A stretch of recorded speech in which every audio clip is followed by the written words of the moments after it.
Minecraft just released a new update called Armored Paws. Hello there, Ray here. Let's take a look at all the important stuff with this update.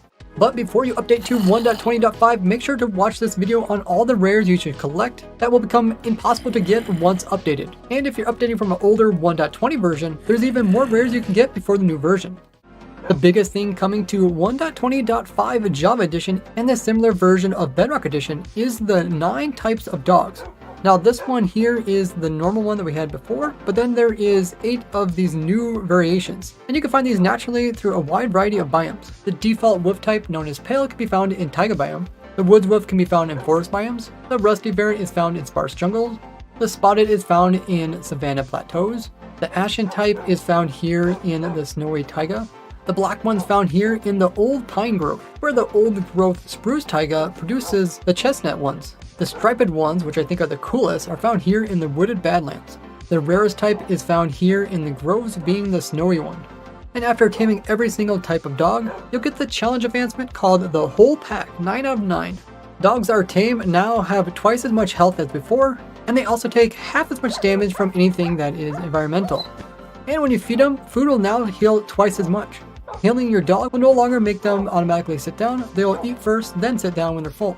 Your pets will no longer get buggy and break their leads and teleport to you when reloading chunks. We also have a brand new mob called the Armadillo, which is the winner of the 2023 mob vote, meaning that we got 2 different mobs with 2 different mob votes, all in the 1.20 updates. They can be found here in the savanna biomes, including savanna plateaus, and in the 3 types of badland biomes. Armadillos can roll up in a ball. They'll do this when they're scared, either from the player sprinting near them, or if there's an undead mob nearby, and only when the threat's far away will they unroll. They'll also do this if you're riding anything, and while it's in its shell, less damage can be done to it. And just like cats can scare creepers, armadillos will scare away spiders, but only when they're not rolled up. This is because armadillos like spider eyes, and this is used to breed them. When using one on either of them, this will produce a baby armadillo. Look how cute these things are. And this can be used to increase the speed of baby's growth. Using a brush on an armadillo will get you a new item called Armadillo Scute, and a new advancement, Isn't It Scute? These scutes will also naturally just fall off of them every so often. So if you just put a hopper underneath them, you can farm up unlimited amounts. This can be sped up by using a dispenser full of brushes, and this will produce tons of scutes, but it will use durability. The scutes can be put into a crafting grid like an H shape, and that can produce another new item called Wolf Armor. And you can put this on your wolf just by holding it and right clicking. The armor is really useful because any damage done to the dog doesn't actually hurt the dog, but instead it starts hurting the durability on the dog armor, which is similar to player armor, and it only has 64 durability. This protects the dog from most types of damages except for drowning, freezing, suffocating, magic attacks like potions, thorns, wither effect, entity cramming, and the warden sonic charge. So as it takes more durability, you can see the armor starts having some cracks, and eventually it will break completely after it's heavily damaged, and then only at that point will the dog start taking damage. Notice it still has a nice and high tail, but then now the tail starts going downwards, which means the dog can be dropped from an infinite height, and upon hitting the ground it won't actually take any damage except it will break its armor off. And you can repair its armor just by using a scute on it, which will get you the advancement Good as New. You can remove your dog's armor by using shears on it, which will get you another new advancement, Sheer Brilliance. And just like you can put dye onto leather armor for the player, you can also put dye onto the dog's armor, with millions of possible color combinations. So you can have a unique dog with a colored collar or colored armor. And like dyed leather, you can also remove the dye from dog armor by using it on a cauldron with water.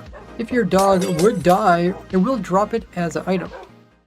The next big change in 1.20.5 is the nerf of spawn chunks. Before, spawn chunks were this really big area out here, including inside, and then they got shrunken down, so by default, as well as any worlds that do update, will get these smaller spawn chunks, having 98% less entity processing chunks than before. This will also help out servers, so by default they don't have to have so many chunks being loaded in their world. But you can set your spawn chunks back to the way they were before. By default they're going to be 2, but if you want them like they were before, set it to 10. I covered tons of different things that will change because of this, and I put it all in this video here, which will answer all your questions related to how chunks works, render distance, simulation distance, mobs spawning around players, as well as random ticked areas. and how you can still artificially load chunks without a player using these new chunk loaders. So check out that video after watching this one, which I'll put in the description. And look forward to an upcoming video where I show you guys all the different farms that can run in chunks without a player. So make sure you're subscribed so you don't miss that. And with 1.20.5, we once again can automatically chunk load the end dimension, which is something I originally discovered way back when, but has been removed for several versions now. But now that's back, it opens up the opportunity to do a lot of things. The area in which it loads is very similar to spawn chunks, and I did a whole video on all the new farms and machines which you can now run automatically without having the player here, such as like using my sand generator, without having to worry about a bunch of sand piling up and crashing your world. I'll put that video in the description so you can check it out after this one and learn more about it. The next big change is to hopper performance. When a hopper doesn't have anything above it, it's constantly checking to see if there's any items that happen to fall from above that I'll try to pick up. And because it's constantly checking, this could lower your performance, especially if you have a whole bunch of hoppers. Now, in the past, we combated this by putting something on top that was a container that the hopper would then check to see if it could pull something out of the container. And because it's doing this, it's no longer checking to see if any items are directly above it. Notice it can't pick up this item until we remove the container on top. This worked for a wide variety of containers, and one of the best ones was a composter because it wasn't a tile entity like most of them. But we got further improvement with 1.20.5, where now any full cubed block that is on top of a hopper will stop it from checking. So if this item would be within the 1 meter range which hopper checks, notice that it doesn't actually get picked up by the hopper even if it's close enough. But if the block is removed, now it can pick it up and we can see it inside. But if there is an item that is in the lower part of the hopper, even though it has a full block above it, when the power is removed, you can see it will pull in those items. So any items that kind of clip inside of the hopper will get absorbed by it. It's just not checking for ones above. So just by putting some dirt above the hopper, we'll do the exact same thing as before using these containers. Now there is some exceptions, something like soul sand. Even though it appears to be a full cube, when you stand on top of it, you sink in a little bit. So any items that land on top of that can still be pulled by the hopper below. They also made the exception for these full cubes, which are the bee nest and the beehive. Otherwise, if they didn't do this, these type of farms would have to be changed. But once again, if you see once I harvest it, the item did get pulled directly into the bottom here, and the same thing for this one here. So my productive bee farm that also is a crop farm, as well as my tileable version of the honey farms, will continue to work just as they are. They also applied more optimizations to the world and came out with more options when it comes to the F3 screen. You can look at particular lag coming from the TPS, which is affected by the computer running your game, or the server, versus your FPS, which is only affected by how well your graphics can render what's around you. And the lag that used to come when generating loot in shipwrecks that had buried treasure no longer creates a whole bunch of lag trying to figure out where this map will actually send you. Before you could place liquid onto blocks even though you couldn't technically reach them, like 3 blocks down into this hole. But now you can only place in water if you can actually reach the far block. So now you have to crouch in order to reach the far block, but once the liquid is there, you can then pick it up without crouching because it's closer to you. Fire-res has become more useful when going into lava. The distance in which you can see has been increased to match that of the Bedrock Edition. Mobs with enchanted armor will no longer have their armor glitter prior to you actually seeing them. You can't use it as a sneaky way to see someone. Helmets on the player will once again reduce the damage from things like stalactites and anvils by 1/4 like they used to back in 1.18. Talkers will no longer be able to break armor stands when their bullets hit them, just like it was before 1.20.2. And Llama Spit will no longer break armor stands, but go right through it. For the last couple of years, you could activate Drip Leaf by touching it from the side, as well as get damage by being pushed into a block like this with fire above. But you won't have to worry about that anymore.